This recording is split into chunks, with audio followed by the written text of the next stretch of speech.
Okay.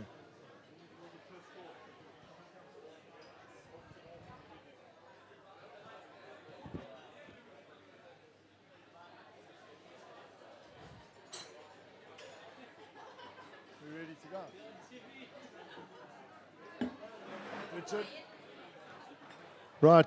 Good evening again, ladies and gentlemen, and good evening to our viewers all over the world. Welcome to Coffeeberry Cafe. We're a small restaurant in Pietermaritzburg in the province of KwaZulu-Natal, South Africa, and we are really honored to probably be having one of the most momentous evenings in the history, the 16-year history of Coffeeberry. So, to put it in his own words, when this incredible gentleman gets asked what drives him, what his vision is, this is what, for probably the last 30 years in his journey, what his vision is. And it goes something like this. You feel the calling, you feel the need. You see the suffering of man and you want to do something. There's a lot of prayer involved.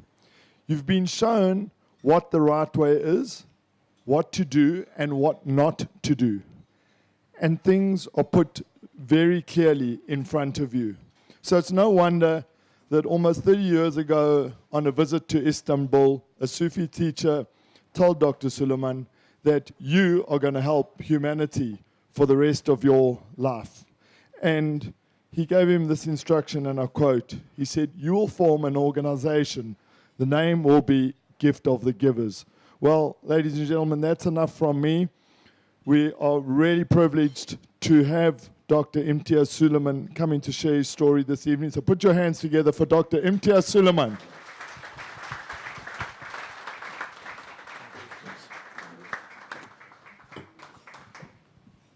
Thank you, Con. Good evening, everybody. This meeting has started on the 28th of December, 2019. My wife just reminded me, we were in the Sage Cafe, where the nursery is. And that same day, my grandchild was born. So to bring his brother, we took him out that day to Sage Cafe, and that's when we met Con. And we booked it for 2020, the first program. And then, of course, the lockdown happened, and we postponed. And we said we'd do it this year. And we did it a second time, and we postponed again. So this is the third time lucky. Thank you very much for coming this evening to listen to the story. And I want to share what I've learned over the years. There's a spiritual message. There's a message about practicality. There's life's messages. And there's lots of different things to share. The story actually starts in 1986. We had just moved to Maritzburg from Durban. I qualified as a doctor. I did my internship in King Edward Hospital. And I wanted to specialize to do internal medicine. Unfortunately, there were no posts as a registrar to study internal medicine. Well, first as a medical officer, and then a registrar to study internal medicine. So I was forced to come to Maritzburg. Well, not forced, I chose to come to Maritzburg to start private practice in this city. I'd been in Durban since 1974. I'm originally from Potchefstroom. And at the time I moved in, that same week, a gentleman from Pretoria moved to Maritzburg also. And he came to teach French at the university. And my neighbor, who's a butcher, came to me one day and said, "Look, this gentleman is here from Pretoria.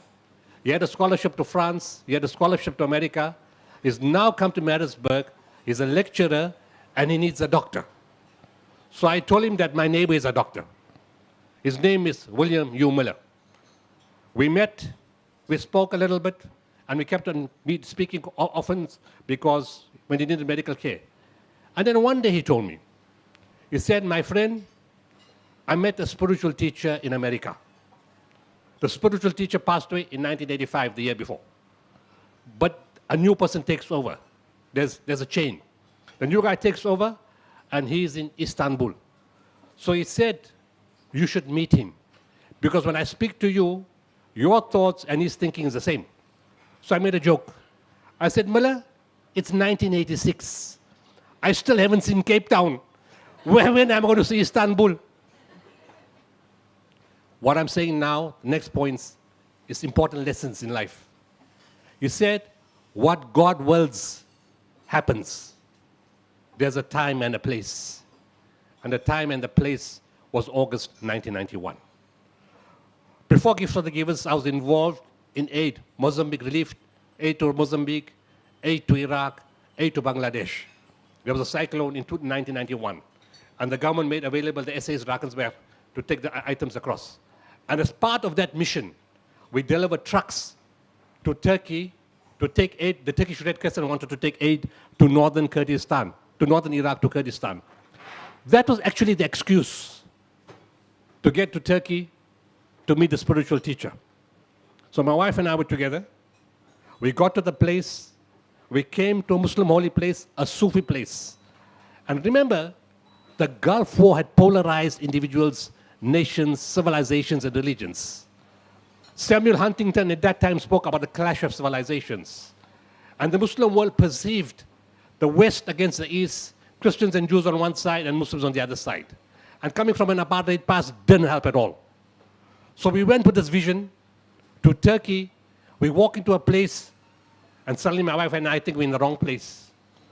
Because we see people of all religions, all countries, countries that were at war with the Muslim world. People in the same place, but not an iota of friction. No conflict. No discord. Everybody speaking to each other in a very harmonious, respectful manner. And we're trying to think, how is this possible? How is this possible with so much friction in the world?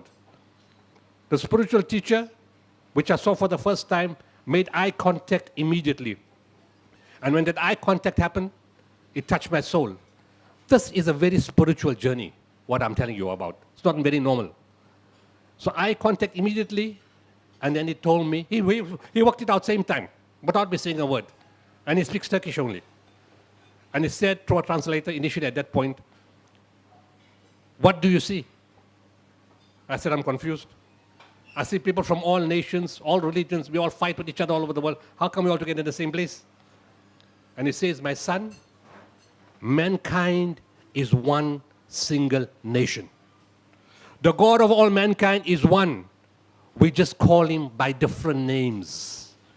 Any person, imam, sheikh, rabbi, priest, pandit, if any one of them preaches violence, discord, terrorism, and the taking of innocent lives, he's not a man of God, don't follow him. Any person that preaches love, kindness, compassion, and mercy is a man of God, follow him." We were there for a week. We saw a lot of things, and the heart was already attached. In 92, the calling came. I needed to go back. On 6th August 1992, it happened. 10 p.m. on a Thursday night, they have in a Sufi place what is called zikr. Zikr basically is a recitation of God Almighty's names. In the other scriptures, you would say, God the Almighty, the one and only, kind, compassionate, merciful, cherisher, nourisher, sustainer, and it so goes on. And after that program at 10 p.m., the spiritual teacher is sitting in that corner of the room, and I'm sitting in this corner of the room. He makes eye contact again. And he makes eye contact and he looks heavenwards at the same time. And then he tells me in fluent Turkish, and I don't speak a word of Turkish. But I understood every single word that he said. He said, "My son, I am not asking you. I am instructing you to form an organization. The name in Arabic will be Waqful Waqifin. Translated, it means gift of the givers. You will serve all people of all races, all religions, all colors, all classes, all cultures, of any geographical location and of any political affiliation. But you will serve them unconditionally. You will expect nothing in return, not even a thank you. In fact, in what you're going to be doing for the rest of your life, expect to get a kick up your back. If you don't get a kick up your back, regard it as a bonus. Serve people with love, kindness, compassion, and mercy. And remember, the dignity of man is foremost. So if somebody is down in the ground, don't push them down further. Hold them, elevate them, wipe the tear of a grieving child, caress the head of an orphan, say words of good counsel to a widow. These things are free. They don't cost anything. Clothe the naked, feed the hungry, and provide water to the thirsty. And in everything that you do, be the best at what you do. Not because of ego, but because you're dealing with human life, human emotion, and human dignity. He went on to say, Khairun nas may yanfa'un nas. An Arabic word statement meaning, which is our motto, best among people are those who benefit mankind. He repeated it 3 times. He said, my emphasis is on the word mankind, not Muslim, not Indian, not Arab, all of mankind unconditionally. This is an instruction for you for the rest of your life. And then he said, remember my son, the most important thing to remember is this, that whatever you do is done through you and not by you. I didn't get up one morning and say, let's form an organization, we'll get some members, we'll write some constitution, and we'll write what we're going to do. No. Imtiaz Sooliman hasn't formed Gift of the Givers. The Gift of the Givers came as a spiritual instruction from a spiritual master in Istanbul as an instruction for the rest of my life. I told you I don't speak a word of Turkish. And I understood every single word he said. And I asked him, how is this possible? And he said to me, my son, when the hearts connect and the souls connect, the words become understandable. I told him, now you've told me all these things. What do they mean? What are you referring to? What aspect of serving people are you referring to? What am I supposed to do? I'm a doctor in private practice in a place called Pietermaritzburg in South Africa, and I have 3 surgeries. What am I supposed to do and when? He told me one line, you will know. That's all. You will know. For 29 years, I do know what to do, when to do, how to do, what not to do, what to touch, and what not to touch. And the moment I walked out of there, the inspiration came. Respond to the civil war in Bosnia, which I did. August 1992, 31 containers of aid. November 1992, another 6 containers of aid. We took it across into Bosnia. And then it was very clear that in essence, Gift of the Givers was going to be a disaster response agency. That was going to be our mandate. And this is what we're going to follow.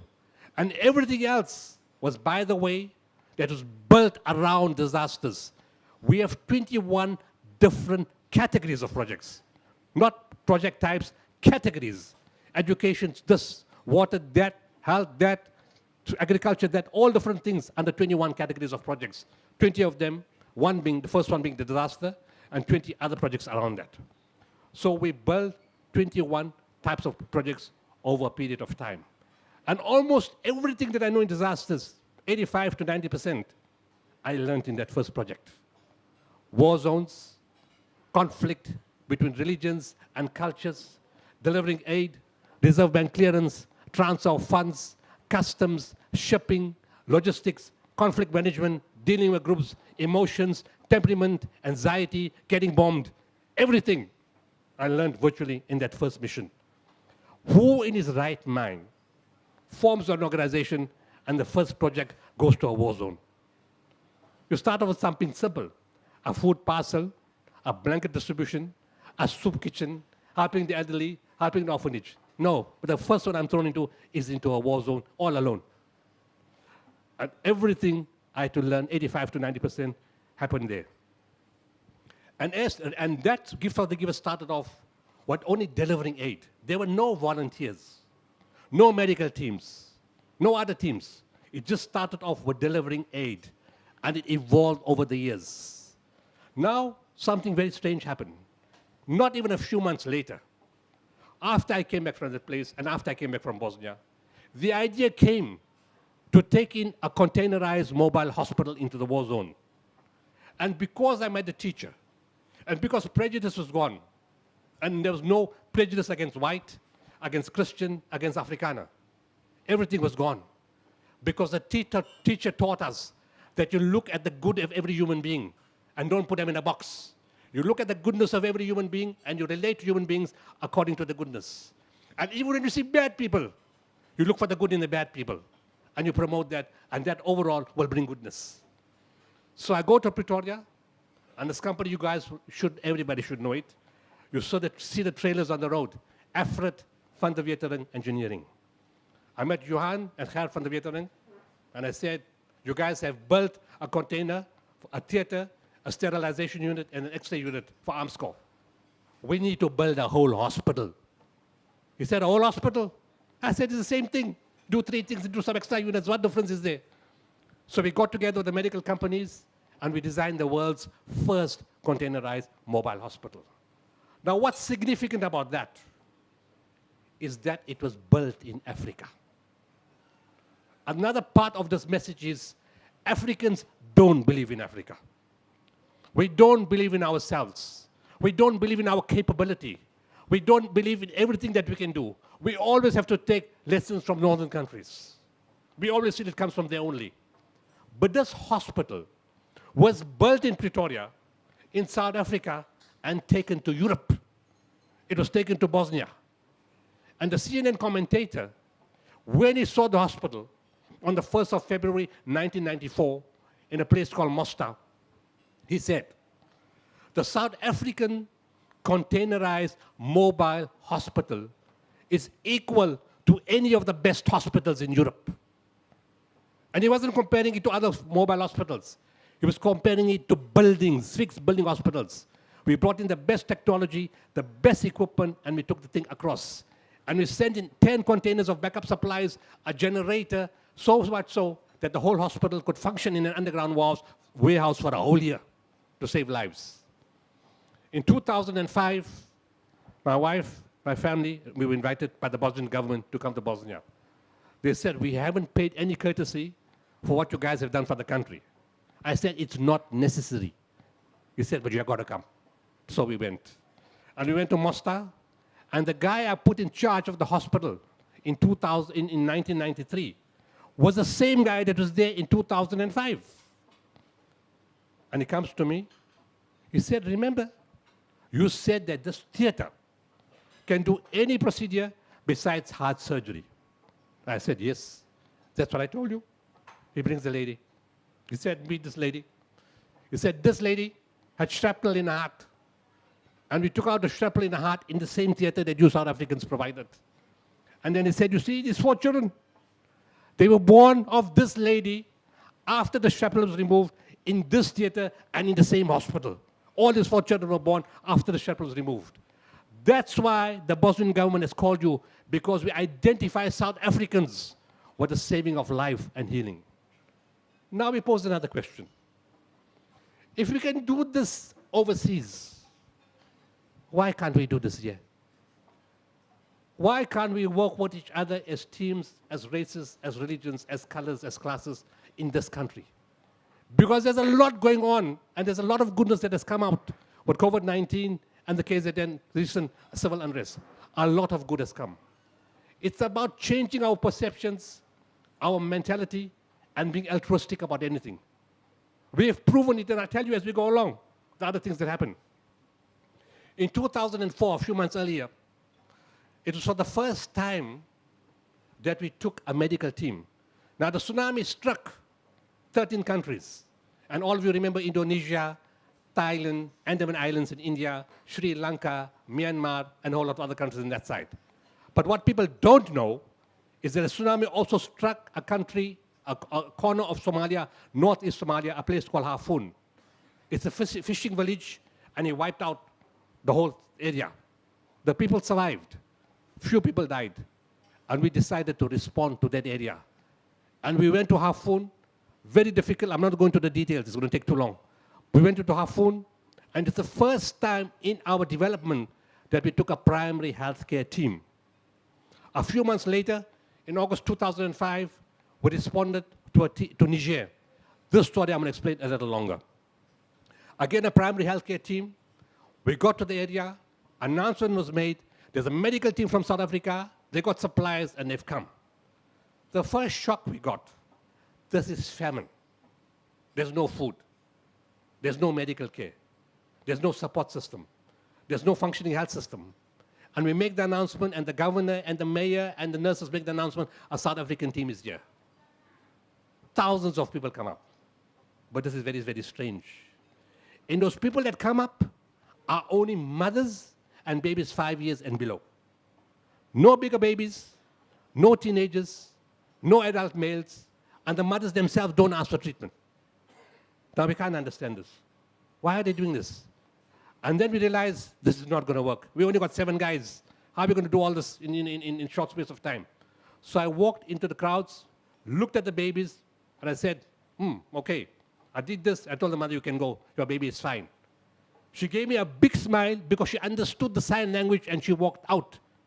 I said, how is this possible? Let me try a second time. Same thing. Big smile and walks out. 5 times, 6 times, 10 times. And they all walk out. We try to figure out how come they can do that. They got no medical care, and they just walk out, and they give you a big smile on top of that. That evening, we got together. When I fly, I have media with me. I have people from the president's office and people from DERCO travel with us. So we sat down. You guys know Tuda Sizwe Simalane. He's on ENCA now. He was at SABC Radio at that time. He goes first. He says, I like to speak. So he says, I went to the villages, and when I went inside there, they told me 3 to 5 children were dying every day. I said, Tuda Sizwe, I understand what happened today. I said, no adult male came, no teenagers came, no big kids came, and the mothers didn't ask for any help because they wanted us to save these children that are here that are critically ill. So they were prepared to forego the treatment for their own children that may be okay for the next 5 to 7 days. There's no guarantee another medical team is coming. There's no guarantee if more food is coming.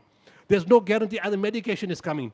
But they were prepared to sacrifice their own children that you may save some other child's life who may be critically ill in that crowd. And that's why they walked out. And I said, people only remember Africa for bad things. This is the spirituality, the Ubuntu, the dedication and the sacrifice of Africa that nobody understands. And we saved every single child that came to us ill simply because the people of Niger helped us by walking out of the queue and not coming for that treatment. That mission happened just after we went to Bosnia in 2005. And soon after that, 8 October 2005, a massive earthquake hit Pakistan. Now, an earthquake hits one city. This earthquake wiped out an entire region from Rawalpindi right up to the Kashmir border in Muzaffarabad. Moved, gone, whole region gone. We land in Rawalpindi, a mixed team. This was an advancement. In Hafun, we had a primary healthcare team. In Niger, we had a primary healthcare team. In Pakistan, it was different. We had a primary healthcare team, a trauma team, surgeons, general surgeons, orthopedic surgeons, anesthetists, theater nurses, ICU nurses, other intensivists, the whole range.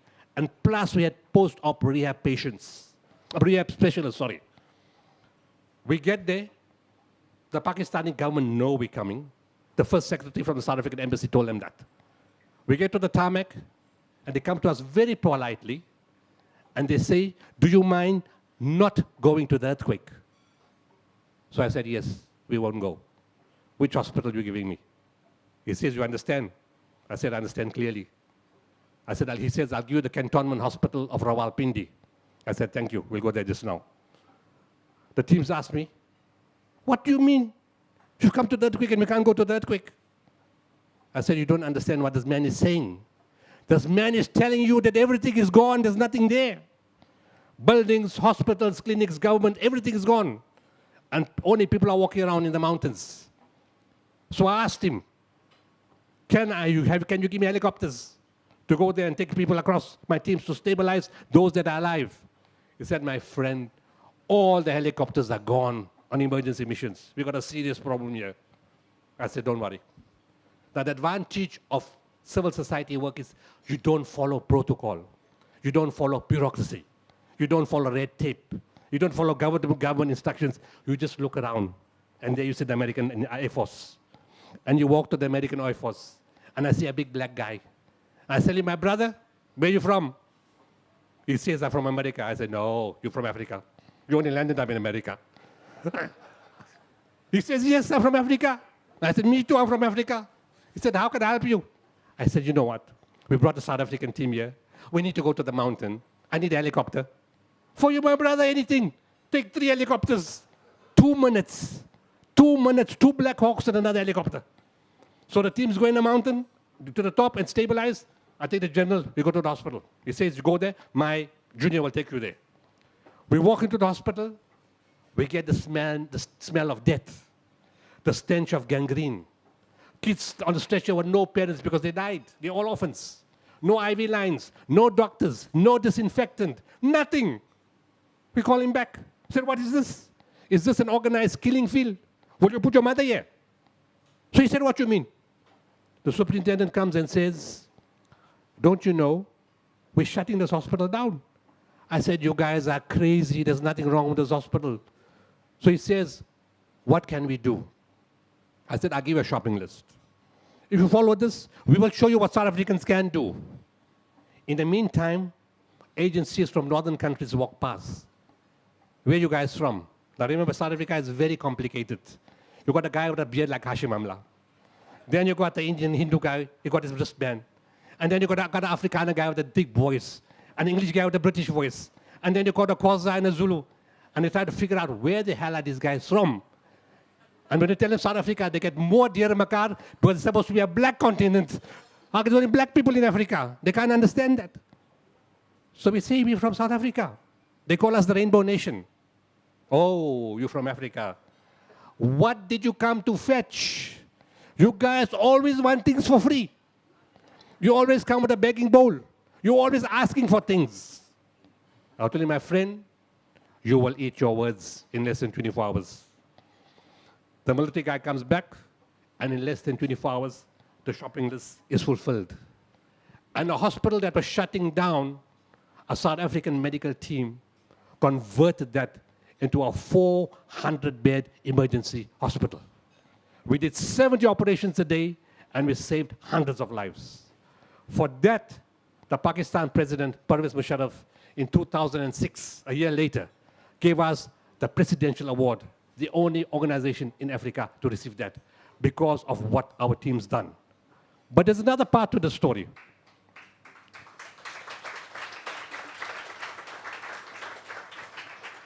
We speak about, I'm a very frank guy, so no one will get offended.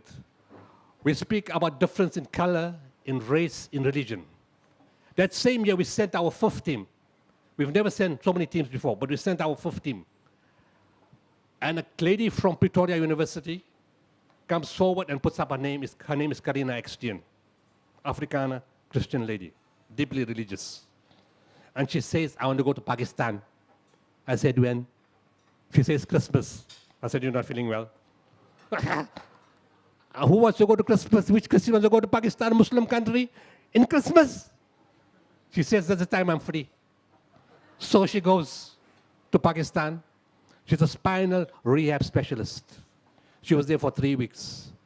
The day she was leaving, the patients cried, the nurses cried, the patient's family cried, the doctors cried, and the military cried. They said, where did you find this lady from? Many of them here would never have walked. But because of this lady, they walked. A Christian lady came to a Muslim country. Humanity traversed everything. There was no race, no religion, no color. It was about humanity to humanity and it's building relationships. 2010, we're fast forwarding a little bit now. 2010, we just walked in from Syria. We got home. I get into the house, 702 calls. I'm just walking to the house, 6 in the morning. He said, have you heard there's an earthquake in Haiti. I said, my friend, I just got off the plane. I'm walking to the house. He said, put the TV on. So I put the TV on. I said, oops, there's a big problem here. And I looked at the screen, I said, in what I'm seeing, there's already 25,000 people dead just in this picture. It worked out just a few days later that in that 40-second earthquake, 250,000 people died. They asked me 20 minutes later, are you sending anybody? We said, yes. We've got a new dimension. After Pakistan, whilst we were planning, we now have our own search and rescue team. Primary health care, trauma team, post-op rehab, and now search and rescue. So within 2 hours, the search and rescue team is ready. We tell Durko to speak to the French embassy. The French consulate in Joburg says, no problem.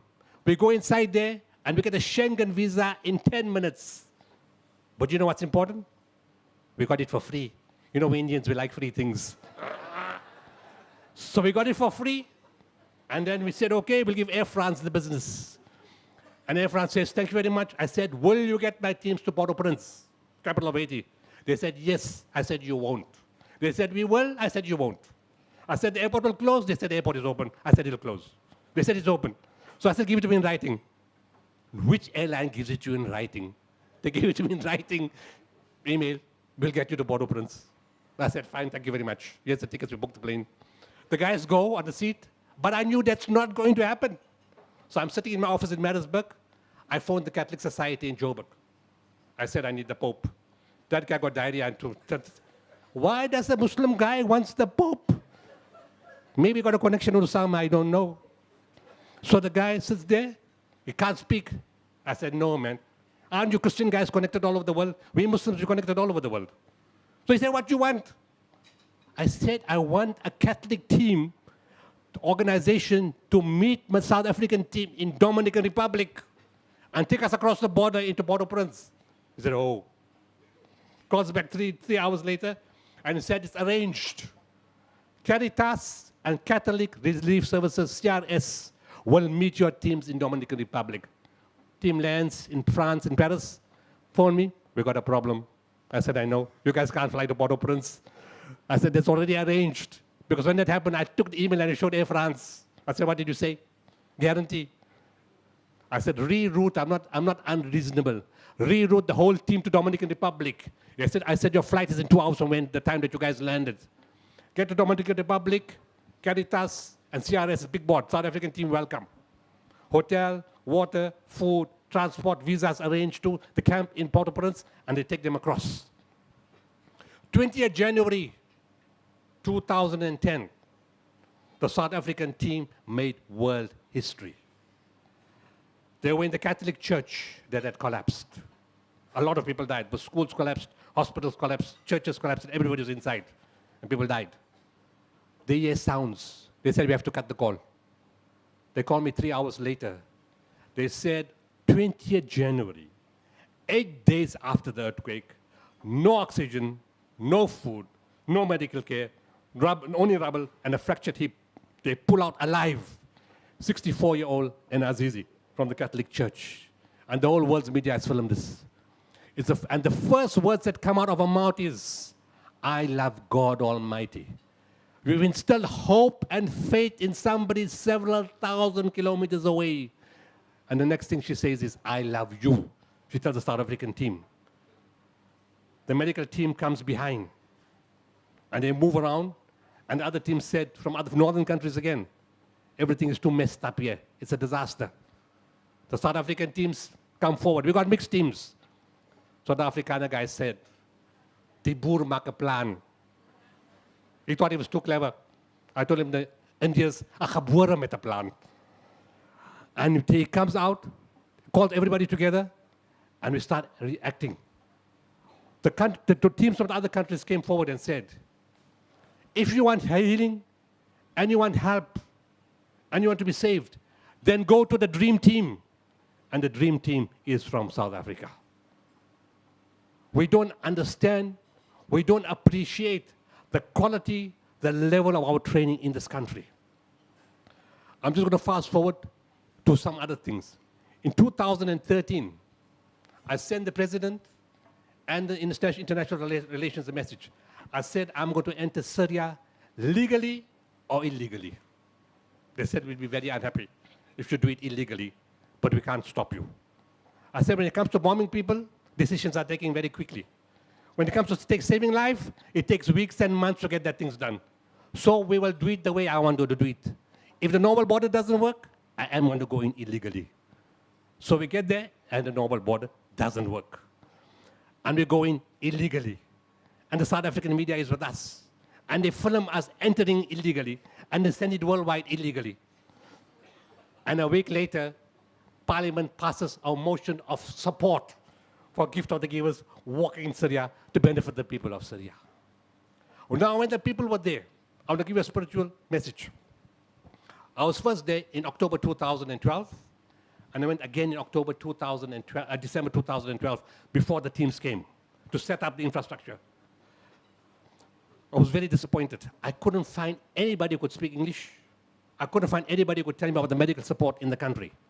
And as I was about to walk out in December 2012, a guy comes and I hear him speaking English. I say, hey, here's the guy that speaks English. I meet him, his name is Dr. Ahmed Gandour. I said, you speak English? He said, yes. I said, you're a doctor? He said, yes. I said, what do you do? He said, I'm a cardiothoracic surgeon. I said, do you have a building here which we can convert into an emergency facility? He says, yes. So he takes me down the road. He gives me a building that's lying empty for a long time. They were supposed to put elderly people's facility there, and no elderly people went. Their children took care of them, so they didn't use the facility. I said, Ahmed, this building is too small, but for now, we got no choice. So I said, you know what? We need to find an engineer that can tell us if we can expand this building. So because I came with a shirt and my team member was with me, there was a lot of curiosity in the town. So people came to check who's these people, where they came from. And so inside the building where we were talking, people were walking around. And then one guy comes and said, did I hear you say you want an engineer? He tells in Arabic. So Ahmed says, yes, we want an engineer. So I asked, can we go upwards, backwards, sideways, and forwards? The guy doesn't even think. He says, yes. I said, oh, where did you study? I said, what kind of engineer are you? You didn't even see the floor plan. You didn't see the architecture. You didn't see the engineering plans. You didn't see the concrete. You didn't see the steel structure. But you just say yes. He says, my friend, don't get so excited. I'm the guy that built this building. But what's the chances of 15 million people being displaced in Syria? The man doesn't live there anymore. And the day I need him is the day he's in that same building. What's the chances of that happening mathematically? And we did it. We went upwards, we went backwards, we went sideways, we went forwards, and we put in 6 other buildings. We got blood transfusion, kidney dialysis, CT scans, cardiac catheterization, and everything in this hospital in Syria. It's the largest hospital and the most effective one in North Syria. 2016 is the last international one, I'll tell you. We made plans ahead. When you go to Nepal to the earthquake, the Nepalese government is very fussy. No non-Nepalese government doctors can work in a government facility. They will tell you you can work into a private hospital. Now, what is the chances if an earthquake happens here and Netcare and Life and Mediclinic and Busamed will say any overseas team come work in our private hospitals? Will that ever happen? They'll say you're crazy to even ask a thing like that. So we tell the government guy, look, we got a plan.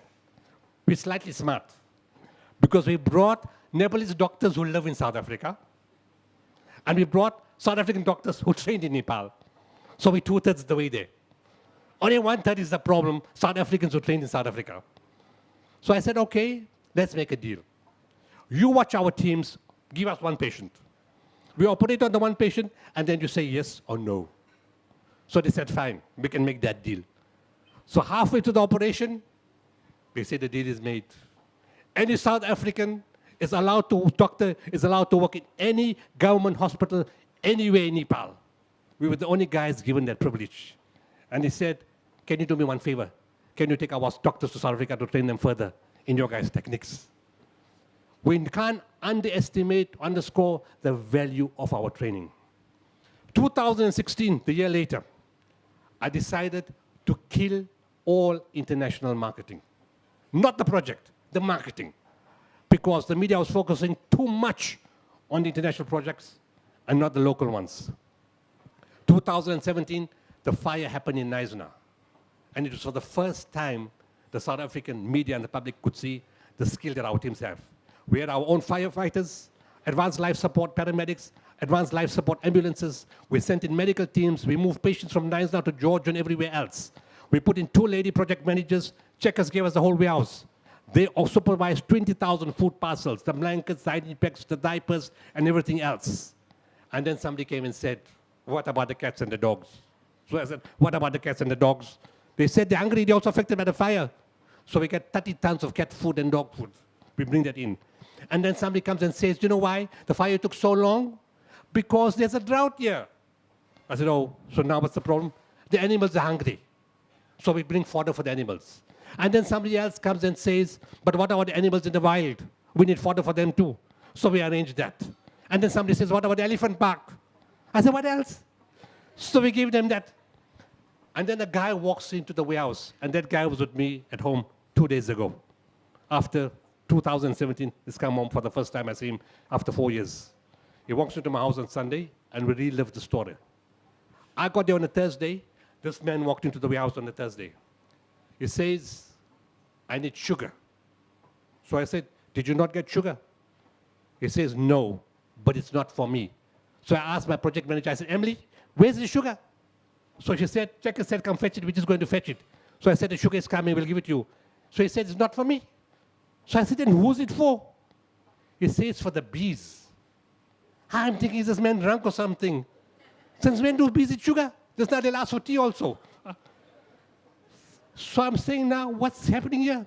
So I said, this man wants sugar, just give him sugar for the bees. I don't know what the hell he's talking about. So I phoned Macro and they sent me 30 tons of sugar. I sent the sugar to him. I said, no, the story is not complete. So that Thursday night, I called him. I said, Grant, I need to talk to you tomorrow. I don't understand what you're telling me. Tell me something about bees. Since when do bees eat sugar? So then he comes the next day, brings 2 other people. And he says, you see, when the drought happened, the food, the plants, the faint moss and everything else that the bees take nectar from and they feed on, all that died. When the fire came, it wiped out 300 beehives. Each beehive has 75,000 to 80,000 bees. He said we lost 22 million bees. And then I'm starting to think. Then I said, why sugar? He said, after the plants, the other thing is pollen substitute, but it's very, very expensive. So sugar is the last, it's not the best, it's not ideal, but you make a sugar solution. So I said, okay, we'll give you that. Then said, what about the beehives? We send the beehives from Maritzburg, 300 beehives from Maritzburg. And he said, we now go and we will rehabilitate the bees that's there. And we supported that project up till today. Bee rehabilitation became something new that we did. And when he came yesterday, on Sunday, I said, Grant, we will support more bee projects in the area. From that point, when they said animals are hungry, I'm going to come to an end now, they said Sutherland is in crisis. The animals are dying. The sheep count was 440,000. By 30th January this year, the sheep count dropped to 32,000. We intervened in July 2018, and we drilled 223 boreholes at our cost to save the farmers, to save the animals, and to do what we can. We're now busy with fodder and nutritionally enriched pellets to help the sheep count start coming up, and it's starting to come up. The same year, we got involved in Cape Town in day 0. We sent in 300 containers of water from Joburg and those areas, and from Durban by ship.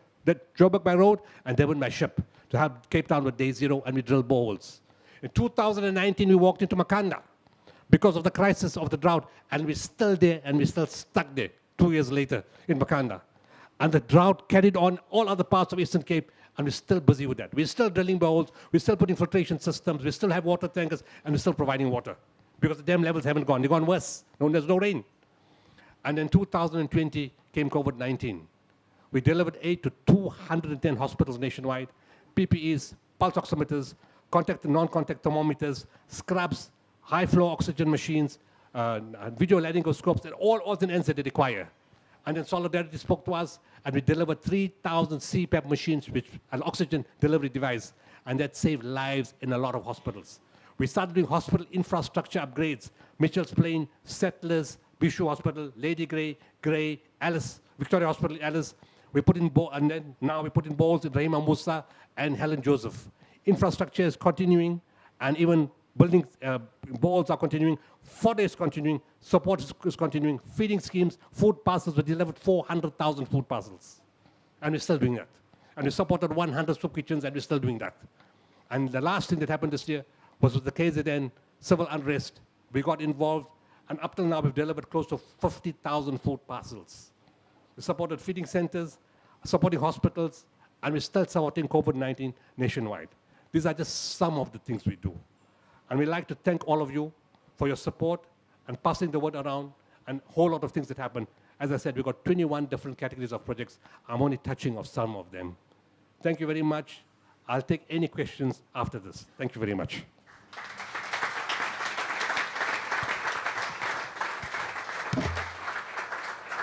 Thank you very much, Imtiaz. That was inspiring, incredible. We look forward to the next session.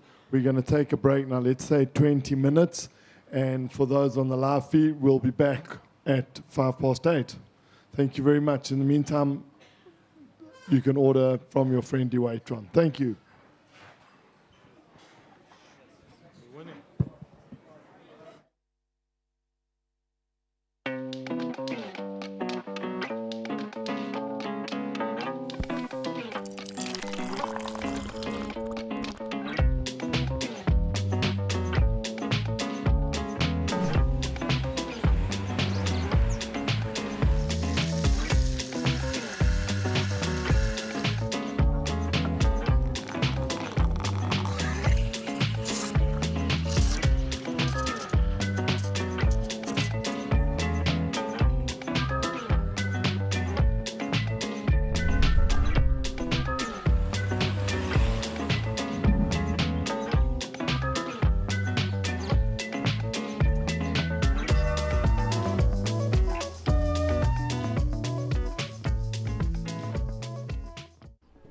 The Nedbank Power Hour came about when we decided we wanted to bring a little bit of upliftment in these times of lockdown difficulties. This is a little way of sending a green shoot out of the barren wasteland that COVID has presented us. So we came up with this concept to give away free coffee for an hour. It's a way that we at Nedbank Business Banking want to give back to the entire community in Pietermaritzburg.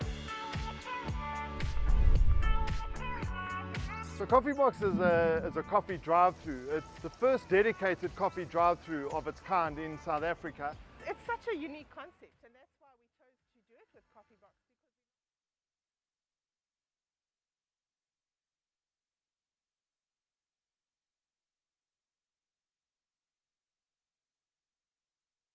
A huge employer in the country. They actually provide the biggest chunk of employment to the man in the street.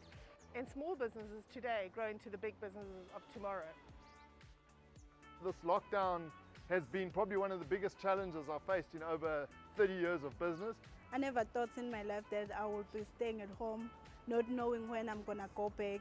But thank goodness for our partners and people like Nedbank Small Business Banking that have been there to assist us and guide us through it. People, they don't think that they can get free things while we on this lockdown, but we were able to give free coffees at Coffee Box.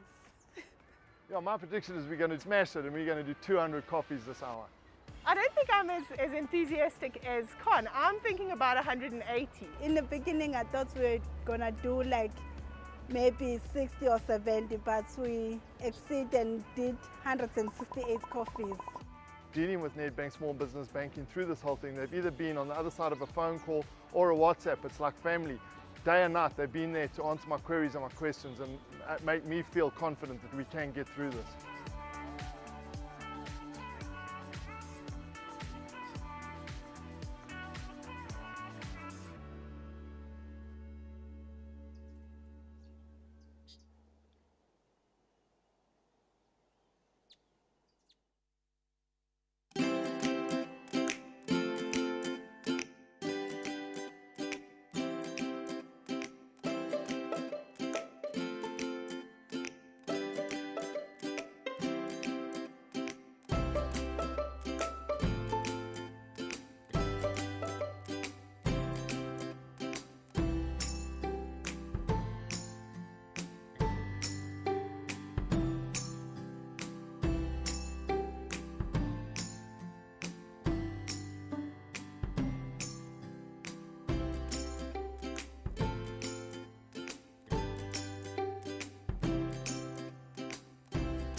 just going to announce the next speaker and then I'll...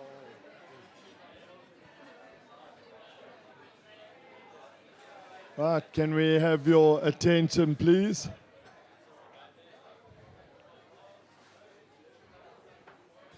Hello. That 20 minutes has gone by very quickly, but yeah, as what we normally do is I'm announcing now the next speaker at our next True Story Tuesday. I've forgotten the date, but the date will come up. It's on a Tuesday next month. And yeah, the big thing is that we haven't gone live with this yet. So you as being guests here have first bite. You'll see that we have a new thing now. You don't have to tell the people here. It's just simply an email address that you get onto. You can get onto your phone right now to secure your position. And please, there was lots of tears after, I think it was 1 hour of going live with the announcement of Dr. Imtiaz Sooliman talking. And we had queues and waiting lists. So our next speaker is somebody that's dedicated his life to looking after animals. So a very interesting man and a public speaker as well. So please it's sue@coffeeberry.co.za. The visuals will come up shortly. Can we have the poster, please, Sean? No poster. There's been a technical glitch. But our next speaker is Grant Folds, and as you could gather now by the pictures, he has dedicated his life to looking after the animals, and in particular, the rhinos. And he really, really has an interesting story. And he's worked very closely with Kingsley Holgate, and it's guaranteed to be an amazing evening. And if we can just get that poster so that I know what date it is, I'll ask my technical crew here to find it for me quickly. Sorry, there was a glitch. It should have been up. But yep, I'll give you that date shortly again. And but to get back to Dr. Sooliman, I was kind of a little bit gobsmacked after his talk, and I didn't really know what to say when I came up here. And I think Mark, my son, summed it up. And what I was thinking, the very same thing, is he makes it sound so easy. I mean, can you just imagine the logistics? We have a freak out about going away for the weekend to the Berg, let alone putting a whole medical team in a foreign country, and not like, yeah, it's incredible. So I'm sure there are lots of questions and so on, and I will announce that date shortly. We might even get the poster up. But thank you very much. Is there anybody that's going to kick off now with some questions? Dr. Sooliman?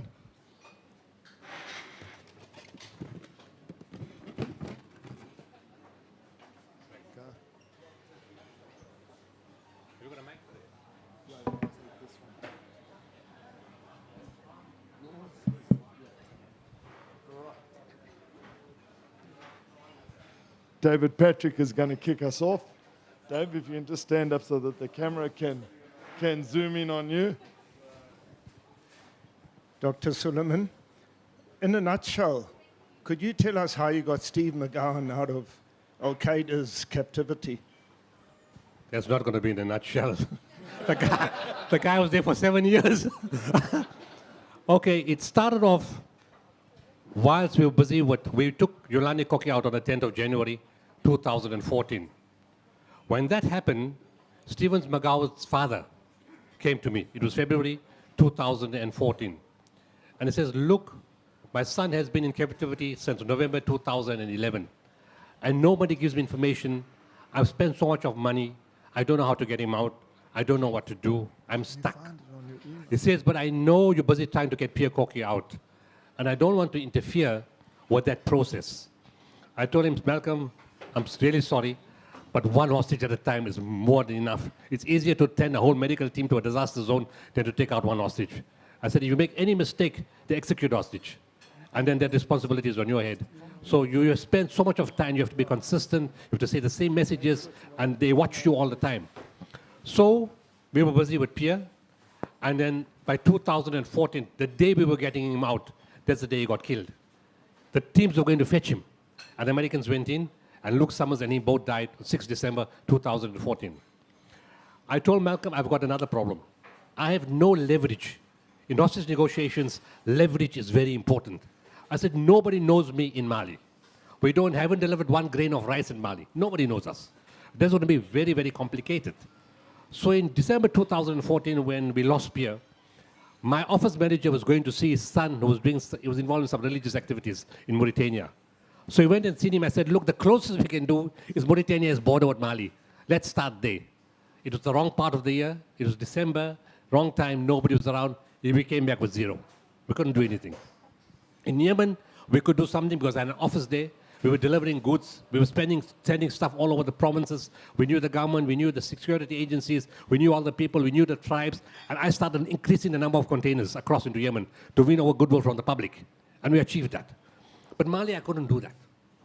So in June 2015, the TV was on in my room. And suddenly I saw this video where Johan Gustafsson and Stephen McGowan were on the video. I looked at it, and every half an hour it plays again. And I phoned Malcolm. I said, Malcolm, these guys want to talk. They're telling us they want to negotiate. From this video, I can tell you that right now. I told him, I think I will help you, but it's going to be very difficult. I know nobody in Mali. I got no leverage. I don't know, but let's see what we can do. That same day, I went on ENCA and 702. I said, is there anybody in South Africa who's of Mali origin? I need you to come forward if you are prepared to be a hostage negotiator. It's very dangerous. You need to know the government, the tribes, you need to know all the different people in the areas. Within 3 hours, a guy walks into my office in Johannesburg. I'm in Maritzburg. Now again, as part of spirituality, as part of our teaching, we are told you can make out a person's goodness by his face, not the physical look, there's something beyond that, and the voice. So the guy walks in the office, and my manager says, I think this guy is okay. I say, put him on the phone.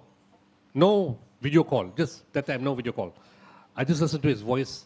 I said, he's the right guy. The next day, somebody else walks in, tells me the same thing, I'm prepared to do it. I listen to his voice. I said, throw him out of the office. This guy's lying. This guy that we took, his name is Muhammad Yahya Diko. I said, Muhammad, do you know the president's people? Do you know the Mali security? Do you know the government? Do you know the tribal leaders? Do you know the area? He said, yes. I said, there's no money here. It's free. It's a risk you take to go inside there. We're doing it for a lady, for a father and a mother that one day their son back, and of course his wife. He said, my wife said, I must do it. I said, maybe your wife doesn't want you anymore in the house. So he agrees. Now, I started putting it in the media. This is a strategy you've got to use. I got lots of pictures with him in the newspapers, on TV, everything. I put it on social media and on our pages, on our website. I said, now when you go across, announce it loudly, not discreetly, loudly, that every guy that wants to shoot you will be able to shoot you. Say that I'm here in Mali. Go to Kidal, go to Bamako, go to the Niger border, go to Algeria border, go everywhere and say, I'm Muhammad Yahya Diko, I'm from South Africa, I came to look for Stephen McGowan. Say it loudly, so nobody must have any doubts on you. So they send me from place to place to place. I said, you're going to go in the desert, take the bus, take the horse, take whatever you have to do, but go everywhere, because Al-Qaeda is in the desert. They say they disappear like smoke. So he goes, the guy tells him, next town, next town. Eventually they send him to Niger. He went to Niger, in Niamey, the capital. He meets the guy, and the guy says, yes, we can help, but the help has to come from inside Mali, not from Niger. Because he was taken in that country, not in our country. So he says, okay, and he said, the guy that can help you was here yesterday. So I'm giving you his number, and I'm giving him your number. So he calls the guy, and the guy says, come. He goes to Bamako, and he says, okay, I will meet you. Within 2 hours, I thought the guy will call him to his place, but he goes to where Yahya is staying. And he calls us 2 hours later, he says, the guys on the other side say, there's no proof you're representing anybody. In the meantime, we had already put the stuff on the social media pages and on the website. So I told my social media people, where's the stuff? Put it right in the front in their face. So we got a letter from Malcolm's family, from Stephen's family, and Johan Gustafsson's family in Sweden. We asked them, do we represent you also? They said, yes. I said, because if we take Stephen out, Johan's will be left there alone. So they said, please do it. And Malcolm knew Gustafson's family, they were in touch all the time. So we put it on the front pages, called back 2 hours later. Al-Qaeda have agreed that you are the representative of both Stephen McGowan and Johan Gustafson. For the first time, we got message to the family that they're alive in terms of we got to try to take their word, and then we know how Al-Qaeda operated in Yemen. So we knew the thinking was the same. So we knew the process is going to be the same. So Malcolm said, in 4 years, nobody gave me one bit of information about Stephen. You guys did it in 6 weeks. In 6 weeks, we made the contact. Well, you don't make the contact with them, they made the contact with you. When they decide they're going to call you, they call you. But it's like a long chain of people, intermediaries. You don't know what the guys actually are. And when we established that process, that they have now accepted us as negotiators, we then went back and we started, now what do you guys want?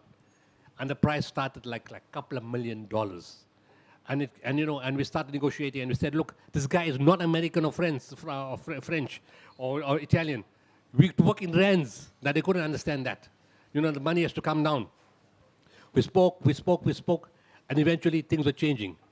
And then when Yahya went, every time he went, we kept on, we said, okay, now let's do something.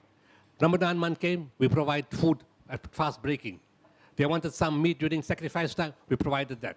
They wanted something built, they wanted some water, so we started doing social investment in the country. It cost us over 5 million rand in social investment, right? Just to get a foothold into it. And eventually, they told us the procedure. What you got to do, who you got to speak, you have to go to the state security, you have to go to the president's office, and we learned the procedure along the line. And eventually, after they built the trust, they told us, right, we've reached a point, beyond this point, you can't cross. You guys can't do this. Your government has to speak to the Mali government, the Mali state security will speak to our people, and eventually there's a system how to take them out because this involves the military. The capitals are telling us that. And eventually it was reached. I spoke to the government. They went across, and within 7 days, they got Stephen back. What happened in the last part, we don't know. Yes, something was most likely paid, but how much was paid, we don't know. But we know we dropped the figure from over several $1 million to just under $1 or $2 million. Because in Yemen, when we spoke to them, when others, my guy who spoke to them, he says, look, you guys can't take money. You need to take the hostage out, and governments don't pay money. So they started laughing at us. They said, you think we give everybody here for free? All the governments say in the media don't pay, and all of them pay under the table. And they say, this government paid 13 million for that one, this one paid 15 million for that one paid 10 million for that one, and that's how the guys are released. So they told us the same process we follow, and that's how we take people out. So we learned how the system works in Yemen. P.S. Kokki's case was very complicated. I mean, this will take too long to explain that now. But we use the same experience from there, and it is simple. We had no leverage. We had nobody in the country. Create somebody who's from the country. So we found Yahya. We sent him to the country. We made him visible. We got nothing to hide. We put his credentials on the website. They saw it. They accepted it. They got a middleman. We got a middleman. We spoke to them, and it still goes down the chain. Everything they said, we followed the system. And eventually they said, look, call your government in. And at one point they said, we're doing you a favor. We're only asking for money, and we're dropping the price because you explained to us about South Africans. And then they said, in other cases, we asked for release of prisoners. I said, if you do that, the country is going to be indebted to you, to Mali. They asked for that to happen. I said, that's not going to work. And they said, in some cases, we only ask for exchange of prisoners or a release of prisoners, and we don't take any money. So there are three options. One is money, one is release of prisoners, and the third option, if we really don't like you, we ask for both. So it depends what you want to do. And they have done it in many cases. But eventually, it was done. And I went to Sweden. I met the Swedish government, explained to them the process, and eventually they went their own route. I said, there's a special procedure. What caused more complex video with our logo in it? They said, if you want to know the process, go to Gift of the Givers, they know how to do the process. I said, you guys are mad to do such things. And then, of course, we got called by different governments. There's a Colombian nun that's stuck. There's an Australian doctor that's stuck. There was a German guy that's stuck. There was a Swedish, other national stuck. And there were a whole lot of different people. And eventually, a lot of governments spoke to us. And we told them the procedure. Some are out, some are still in. I can't tell you more than that.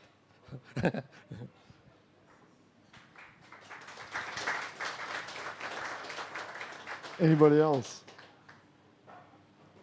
Okay. I think I have a question, Dr. Sooliman. Just thinking here, you've obviously got really big shoes to fill, and you can't carry on at this pace your whole life. Is there somebody being groomed to come through and take this great organization forward in the next decade? That process started 4 years ago already. Right? It started off, what we did is we got project managers. Each one knows their work well on the ground. We set up social media teams. We set up the search and rescue teams, the medical teams, and the different divisions of the different things that we do. Everybody specializes in those systems. My wife runs a counseling service.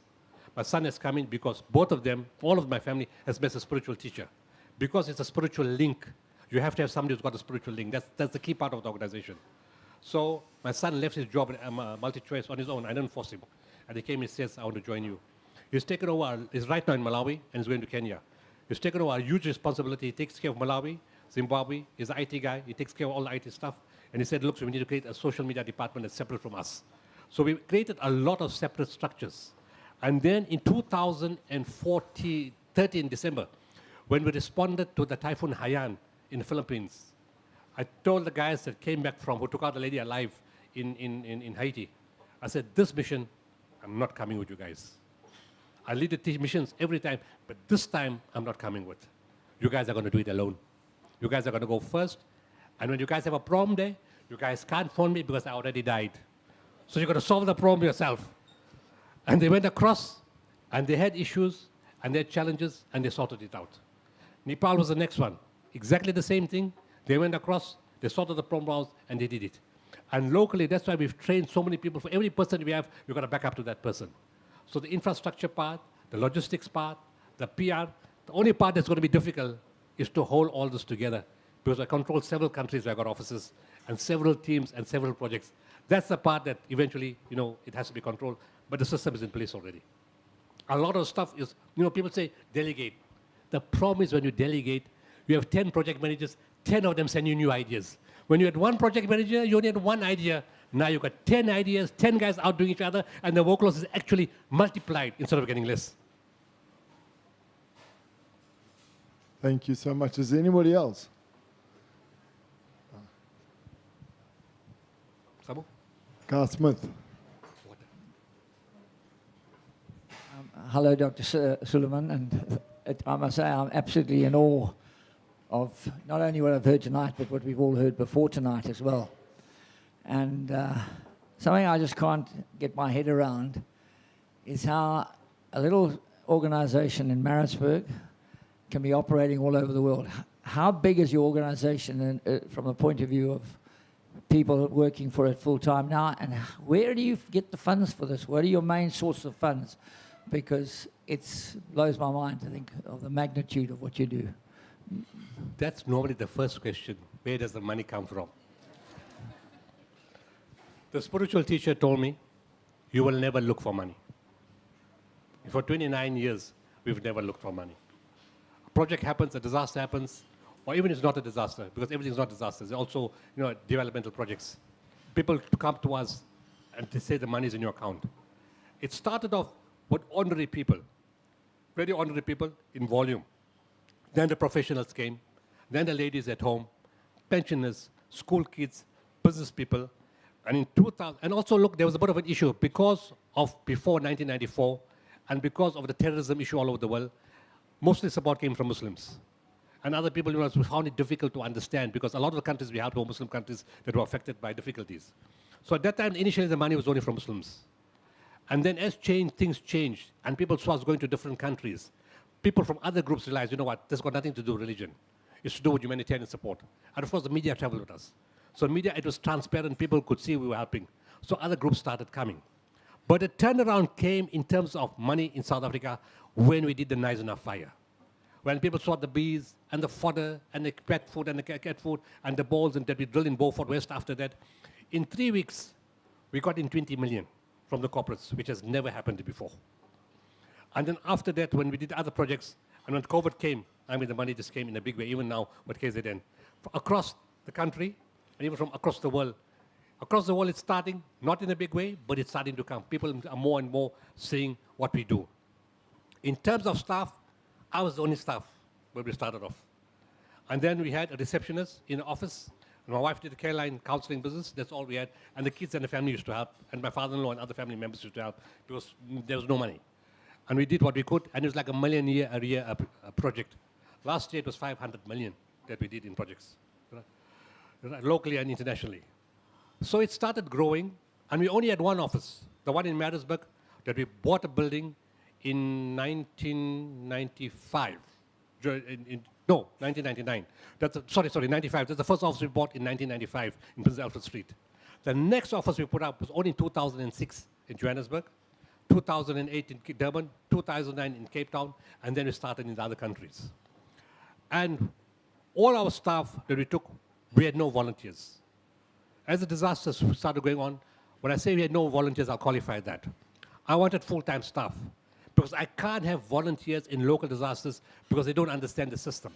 The only volunteers we had was for the counseling service, where they would sit on the phone, and you got a marital problem, you got a drug problem, and only in Maritzburg.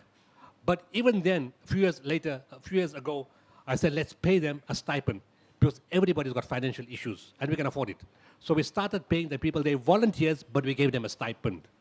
Anybody who works with us as a volunteer for a long period, we pay them also. The staff started developing and offices started growing. We now have in South Africa about 98 full-time staff. All are paid. Volunteers, which we use besides the care line people, are the medical teams and the search and rescue teams. Now, they don't get paid, but the entire cost of a mission of taking them across, hotel bill, plane tickets, everything else is paid for by us. And a lot of them quietly come back and put in the money at the total cost of what we spend on them back into our accounts. They said the experience is life-altering, so we will never get experience like this anywhere in the world. So they come back quietly and put the money back into our account, and they don't tell us. And we know they do that. But my principle is that we'll pay for all the costs. Whether the guy got 5 cars, whether he got 6 houses, and whether he earns $1 million a day, it doesn't make a difference. The principle is the same. You came to work with us, we'll pay your cost. We have on standby, before COVID, 220 search and rescue and medical personnel of all disciplines. After COVID, I think we've got probably thousands ready on standby from all the hospitals in the country that want to work with us. In terms of staff, the hospital that we run in Syria, we've got 230 staff running that hospital, all paid for by us. And we got all together worldwide 550 staff. But the Syria hospital, when I say paid by us, we got organizations from Europe and America who saw, and they came forward. A lot of them have paid all the salaries for all that staff in those hospitals. And then a lot of organizations want to send goods in kind. So somebody will say, okay, I got family in Syria, I'll send dialysis machines. Somebody will say, I'll send oxygen machines. Somebody will say, well, I'll send medical supplies. Somebody say, okay, I'll pay for the CT scan. So like that, because the projects have been known worldwide, people from other countries start to bring stuff in. And then what happened is, like the cyclone Idai, that's another challenge for us. We responded to 3 countries at the same time. We've never done that before. We were in Malawi, Zimbabwe, and in Mozambique at the same time, and dealing with the floods in Durban. And people who came from other countries saw what we did. And those countries were so impressed that an African organization can do this. Those country organizations are now sending us stuff for the other offices in other parts of the world. So we found that through the connections and meeting, other organizations who have much more resources in terms of dollars, euros, pounds, are starting to send stuff. So we don't actually have to look for anything. And the teacher said, you will not look. And the thing that makes, this is not a boasting kind of stuff. Initially, the corporates, and I tell them this quite frankly when I speak to them, I said, in the beginning, you guys only tick the register. You got a CSI manager, you give them money, you get your BE certificate, you get your tax benefit, and you do that. You got no interest in CSI. You just do it as a routine, mechanical. That changed. What COVID-19 and the KZN unders, that changed. The CEOs themselves started getting involved in wanting to see what's going on. And when that happened, the funding model changed. People came forward. Before you would phone the CSI people, I tell them straight, I'm a blunt guy. I said, your CSI guys know bugger all of what's going on in the country. They know nothing about projects. They don't understand disasters. You're just wasting my time. And then the corporates would come, and now we tell them. Normally, they tell you, we'll talk to you in 2 weeks, 4 weeks, 6 weeks. We tell them now, we can't see you today. We'll see you in 3 weeks' time. That's the list of corporates we have. People want to talk to us. And we say it quite bluntly and frankly, you can't teach us our job. If you don't like it, I say it like it is, take your money and go. And they all come back because we know what we're doing. We know exactly what we're doing. That's why government departments want to talk to us, media wants to talk to us, and people on the ground want to talk to us, but we know exactly what we're doing. And I don't take any credit for that. The teacher said, you will know. And believe me, I do know.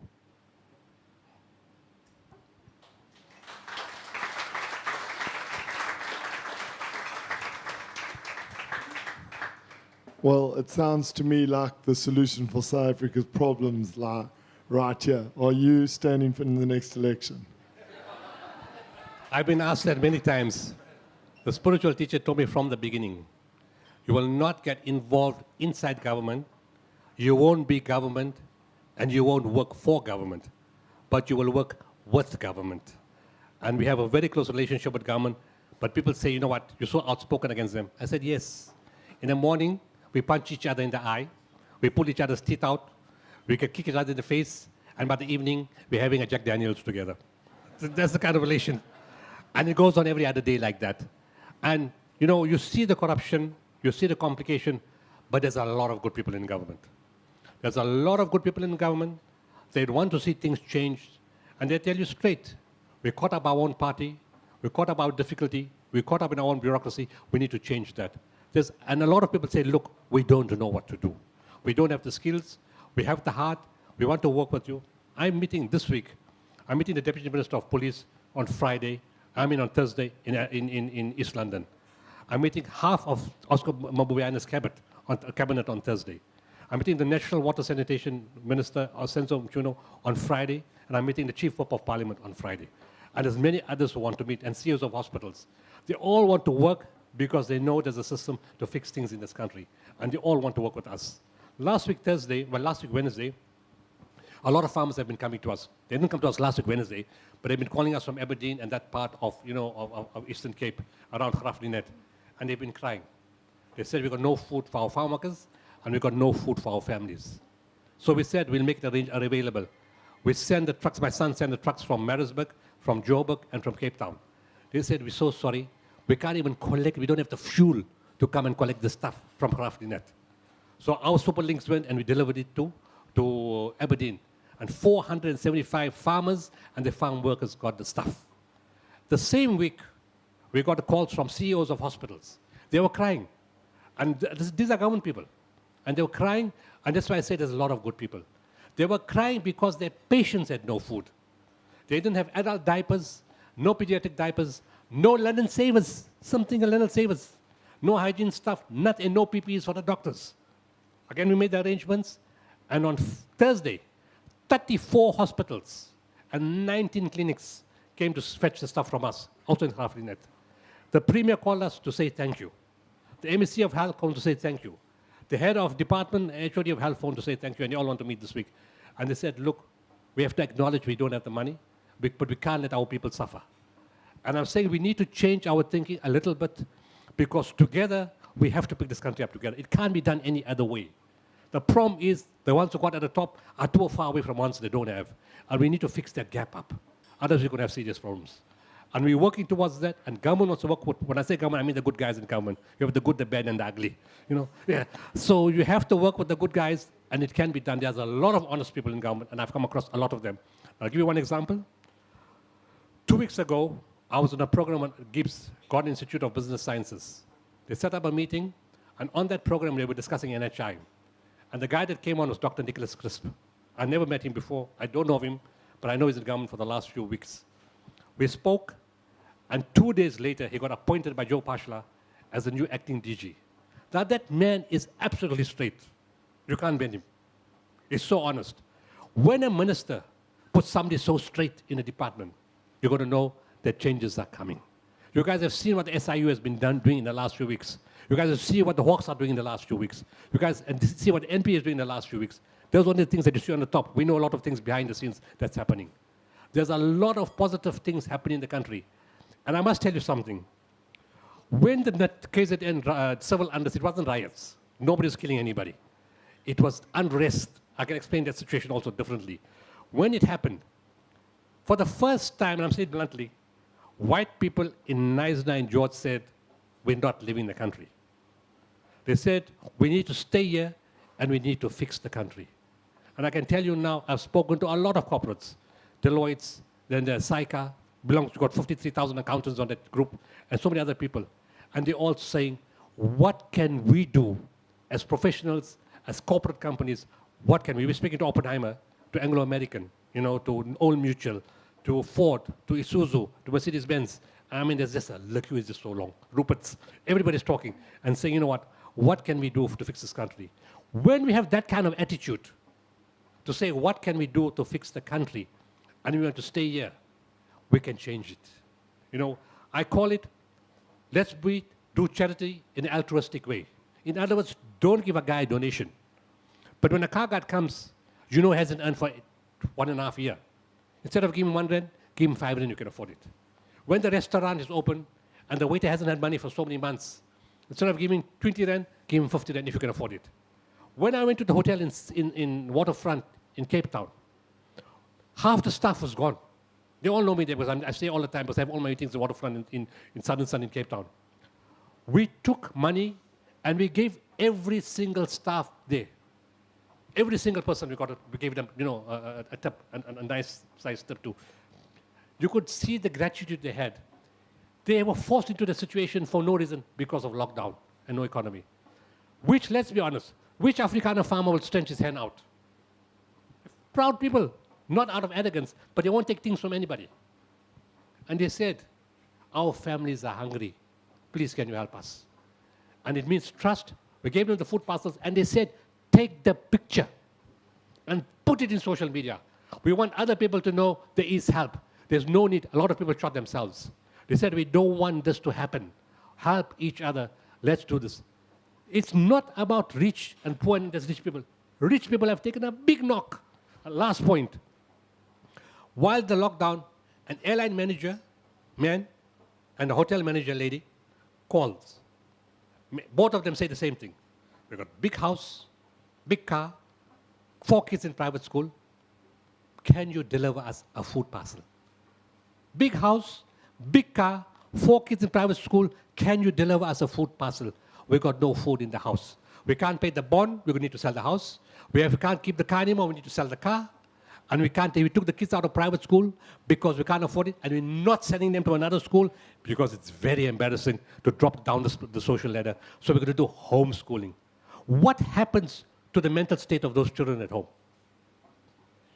When we make our emphasis materialism, and we say that's the only thing in life, and when you take a knock, what happens? In that NHI program, there are people who say, we have to take care of everyone and in hospitals. But these same people who got the expensive car in private schools don't have medical aid anymore. Are they going to go from an expensive hospital to the hospitals that are collapsing in the public service? What are you going to do? So a fair system that takes care of the very poor child. I mean, all of us here go to any of these hospitals here, swipe the card, and your kid is in 10, 15, 20 minutes. In Eastern Cape, in a rural area, the child gets sick. Mother and father don't know what to do. There's no ambulance. There's no taxi. You pay the money. The roads are not working. By the time you get to the hospital, the doctors are overworked. They're not on duty. They're gone for break. They can't see the patient. Child could be something serious and critical. Nobody sees the child.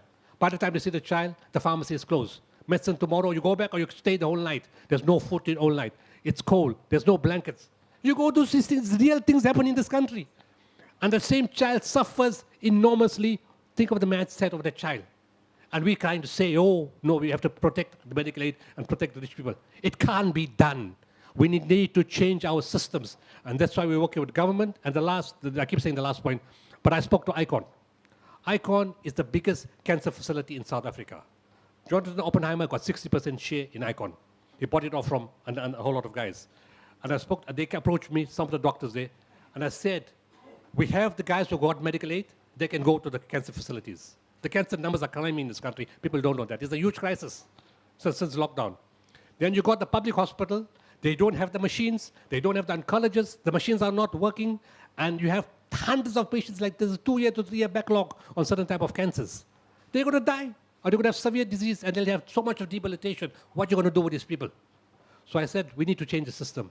So I said, look, and in between all this, there are people who are not in medical aid, but they got 25 or 30,000 rand in the bank, and they got a brother and an uncle and a sister who can help. So if you have a reduced fee, a discounted fee, then maybe all those people can come for therapy. They don't have to wait to go to the public sector. They will take the burden of the public sector and they will help. Very much like how you have people doing cataracts, cleft palate, kidney dialysis. People are doing that at a reduced price or even for free. So they came back to me and said, we'll offer you a 45% discount. Now, 45% discount on cancer therapy means people who couldn't afford big money before just need less money, and you can take an entire population of the public health system. Now, there's many other things like this that you can do. Corporates want to upgrade hospitals, want to provide water, want to provide PPEs, and we have this kind of attitude where we take CSI seriously, how to fix the country. Believe me, this is the greatest country in the world. And if you guys got money, don't travel overseas. You can take a PCR swab 100 times. Spend the money locally. Let's support the local economy, support the B&Bs, go local, see your own country, and let's spend the money locally. Because that same money is going to come back to you. It's going to spend locally, it's just going to come back to us. So let's support local. Thank you.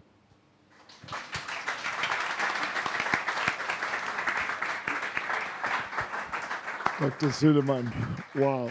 Thank you so much. And thank you for just bringing us so much positivity. And really, I concur with you 100%. And I think on that note, I just want to thank this community, firstly my staff, for working so hard to keep this mothership afloat during this pandemic, and then this community that have come out like you have now, and your support and your ongoing support for the past 16 years, stepped up to another level during this pandemic, for coming out, supporting us. Thank you very much. And then, yeah, to, again, the community and that whole recent round of looting just brought home another thing of galvanizing the communities, into the communities, and all of you that stood around the center and Athlone Circle Mall and guarded it and prevented the centers from getting looted. Thank you so much. And then just, yeah, again, to my team, amazing. I really appreciate it. A big team goes into running this restaurant.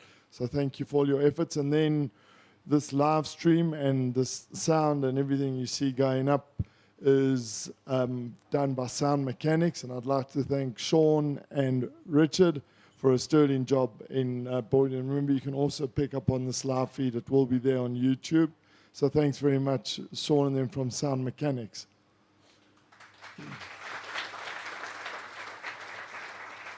And then the poster. And then the poster. There's the poster. Has been up. But our next True Story Tuesday is on Tuesday the 19th. And it's going to be well worth it. Please just remember that sue@coffeeberry.co.za. Very easy. Thank you all for coming. The bar is still open. You can grab yourself a coffee or something that you'd like. Thank you very much. We'll see you at the next one.